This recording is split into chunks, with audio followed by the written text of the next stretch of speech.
బాబు ready బాబు. Hot camera action. నిన్న గౌరవ ప్రధానమంత్రి గారి చేతుల మీదుగా ఉత్తరాంధ్ర ప్రాంతానికి సంబంధించినటువంటి అత్యంత కీలకమైనటువంటి భోగాపురం ఇంటర్నేషనల్ ఎయిర్పోర్ట్ ప్రారంభోత్సవం జరగడం చాలా సంతోషం.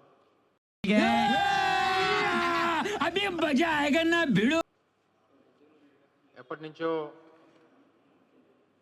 ఈ ప్రాంత ప్రజలు ముఖ్యంగా ఉత్తరాంధ్ర ప్రాంతం తాలూకా దశ దిశ మార్చేటువంటి దానికి ఈ ప్రాజెక్టు ఎంతగానో దోహదపడుతుందని చెప్పి నమ్మినటువంటి సందర్భంలో నిన్న అది ప్రారంభోత్సవం కావడం చాలా సంతోషం. దాన్ని డెవలప్ చేసినటువంటి ఈ ప్రాంతానికి చెందినటువంటి పెద్దలు జిఎంఆర్ గారికి కూడా హృదయపూర్వకంగా శుభాకాంక్షలు తెలియజేస్తా ఉన్నా. లైవ్ లో చంపేస్తాను రోయ్, లైవ్ లో. అయితే భోగాపురం ఇంటర్నేషనల్ ఎయిర్పోర్ట్ ఆ నిర్మాణం కానీ దానికి కావాల్సినటువంటి అప్రూవల్స్ కానీ ఎవరి పాత్ర ఏంటి, ఎవరు దీనికి పూర్తిగా సహకరించారనేటువంటిది ప్రజలు కూడా అన్ని వాస్తవాలు కూడా తెలుసుకున్నారు. బాగా హట్టినట్టున్నారు. నిన్న చంద్రబాబు నాయుడు గారు మాట్లాడుతూ కొబ్బరికాయ కొట్టింది నేనే, గుమ్మడికాయ కట్టింది నేనే అంటున్నాడు. ఎస్, ఇవి రెండే మీరు చేశారు. మధ్యలో మిగిలిన పని అంతా కూడా జగన్మోహన్ రెడ్డి గారు చేశారు. కొబ్బరికాయ కొట్టడానికి గుమ్మడికాయ కట్టడానికి ముఖ్యమంత్రి అవసరం లేదు. ఎవరైనా కట్టేస్తాడు, దారిని పోయినాడు ఎవడైనా కట్టేస్తాడు. కొట్టమంటే కొబ్బరికాయ కొట్టమంటే ఎవరైనా కొడతాడు, గుమ్మడికాయ కట్టమంటే ఎవరైనా కట్టేస్తాడు. కానీ భోగా పిచ్చడు గురించి వెంటనే కానీ లైవ్ లో ఇదే చూడటం ఎదుర్కొన్నాం. మే 19, 2020 జిఎంఆర్ ఇంటర్నేషనల్ ఎయిర్పోర్ట్ ఇన్కార్పొరేషన్ అనేటువంటిది 2020లో జరిగింది. దానికి తగ్గ సర్టిఫికేట్ ఆఫ్ ఇన్కార్పొరేషన్ ఇది. సర్టిఫికేట్ ఆఫ్ ఇన్కార్పొరేషన్ ఇది బిల్లు. ఏం పాయింట్ పెట్టావన్నా, సూపర్ డాక్యుమెంట్. మీలా వేగ్గా ఏది పడితే అది మాట్లాడి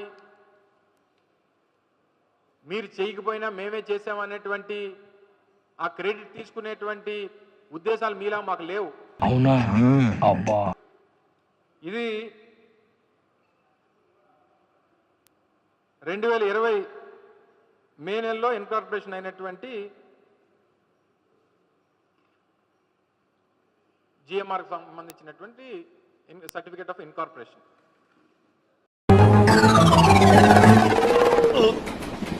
రావట్లేదే.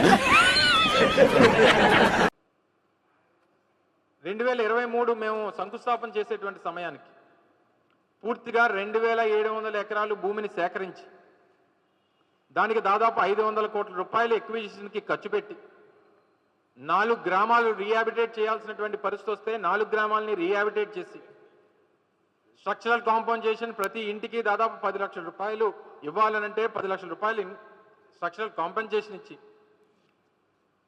రీహాబిటేట్ చేసినటువంటి ప్రాంతాల్లో కావాల్సినటువంటి ఇన్ఫ్రాస్ట్రక్చర్ కల్పించి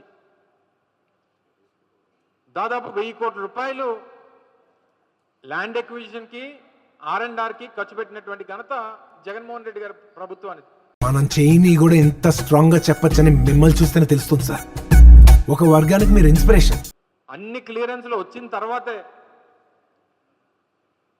శంకుస్థాపన కార్యక్రమాన్ని మేము నిర్వహించడం జరిగింది. 2023 మే 3వ తారీఖున శంకుస్థాపన చేశాం. ఆ శంకుస్థాపన చేసినటువంటి కార్యక్రమం రోజే జగన్మోహన్ రెడ్డి గారు ఆ రోజు ముఖ్యమంత్రిగా ఈ రాష్ట్ర ప్రజలను ఉద్దేశిస్తూ మాట్లాడుతూ ఎర్రబస్సు కూడా రాని ఈ గ్రామానికి ఎయిర్పోర్ట్ ఎందుకు సార్ అని అడుగుతా ఉంది నరసాయమ్మ. ఉన్న విశాఖపట్నం ఎయిర్పోర్ట్లో మధ్యాహ్నం పూట పోతే ఈగలు తోలుకుంటున్నాం. కోర్టుకు కూడా పోదాం, కోర్టులో కేసులు వేసినా కూడా గట్టిగా దీన్ని ఆపే కార్యక్రమం చేద్దాం అనేటువంటి మాట ఆ రోజు ఈ రాష్ట్ర ప్రజలకు ఇచ్చారు. మీ నలుగురు కలిసి జగన్మోహన్ రెడ్డి గారేమో ఎర్ర బస్సు రానటువంటి చోట ఎయిర్పోర్ట్ ఎందుకు అని అన్నారని చెప్పి తప్పుడు ప్రచారం చేస్తారా?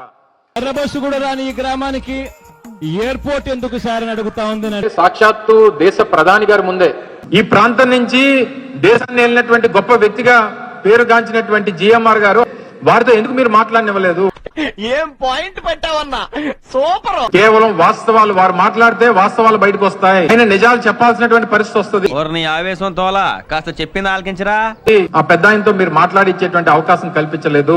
కళ్ళు బాగా పెద్దవి చేసి చూడు. అంటే 10 years బ్యాక్ బిడ్డింగ్ అయింది. బిడ్డింగ్ వేసినప్పుడు మనం ఢిల్లీ కట్టాం, హైదరాబాద్ కట్టాం, గోవా కట్టాం, ఇంటర్నేషనల్ కూడా ఎన్నో ఎయిర్పోర్ట్లు కట్టాం. అయన్నొద్దు, పాయింట్కి రా.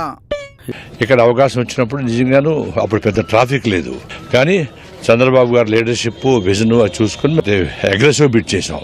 జగన్ పార్టీ కానీ వాళ్ళ తాలూకు ఆలోచనలో ఏ ఒక్కరికి విజన్ లేదు. విజన్ ఉన్నటువంటి నాయకుడు ఈ రోజు ప్రపంచంలో కానీ దేశంలో కానీ విజన్ ఉన్నటువంటి నాయకుడు చంద్రబాబు నాయుడు గారు. ఏంట్రా ఇలా మారిపోయావేంట్రా నువ్వు? బికాజ్ ఆయన హైదరాబాద్కి ఎలా చేశారు, హైదరాబాద్ ఎయిర్పోర్ట్ ఆయన ఉన్నప్పుడే చేశారు. మంచిది. నిన్న బొత్స గారు వచ్చి అసలు రాజశేఖర రెడ్డి గారు వేసారు పోనాదన్నారు. మా నాన్న నాకు జన్మనిచ్చిన తండ్రి ధర్మరూపు రంగాజాల గారా, ఆయన చేత కార్యక్రమం చేయించుకొని ఆయనకి పిఎఫ్ అని ఇచ్చారా మీరు? దేవుడా మా నాన్న. ఆయన ఒక విజన్, ఆయన ఒక దేనివల్ల హైదరాబాద్ ఎయిర్పోర్ట్ ప్రైవేటైజ్ అయిన తర్వాతనే హోల్ ఎకనామిక్ డెవలప్మెంట్ హైదరాబాద్ అయింది.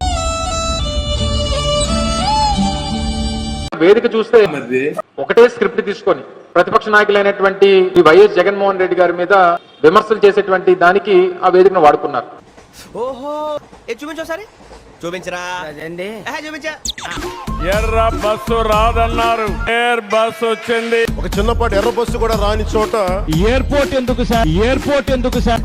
ఎర్ర బస్సు రాదన్న చోట ఎయిర్పోర్ట్ వచ్చింది. ఎర్ర బస్సు కూడా రాని ఈ గ్రామానికి ఎయిర్పోర్ట్ ఎందుకు సార్ అని అడుగుతా ఉంది నరసింహ.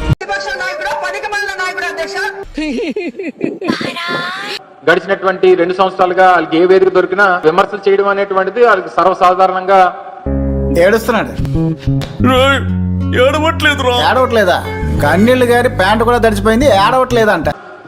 జగన్నామ స్మరణ అనేటువంటిది వారు చేస్తున్నటువంటిది మనందరం కూడా చూస్తా ఉన్నాం. గుమ్మడికాయలు దొంగంటే భుజాలు తడుముకున్నట్టుగా ప్రతిదీ కూడా వాళ్ళు ఏమన్నా కానీ నిన్నే అన్నట్టుగా నువ్వెందుకు బాధపడతా ఉన్నావు? నాకు లేని బాధ నీకెందుకు బాధ? అన్నా నువ్వు అట్లా అనొద్దన్నా.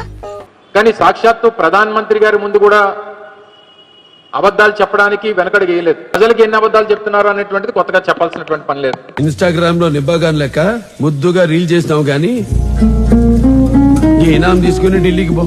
భోగాపురం చంద్రబాబు ధైర్యం ఉన్నాడు, చంద్రబాబు నిజాయితీ పరుడు, చంద్రబాబు నీతివంతుడు, చంద్రబాబు మొదగాడు, చంద్రబాబు.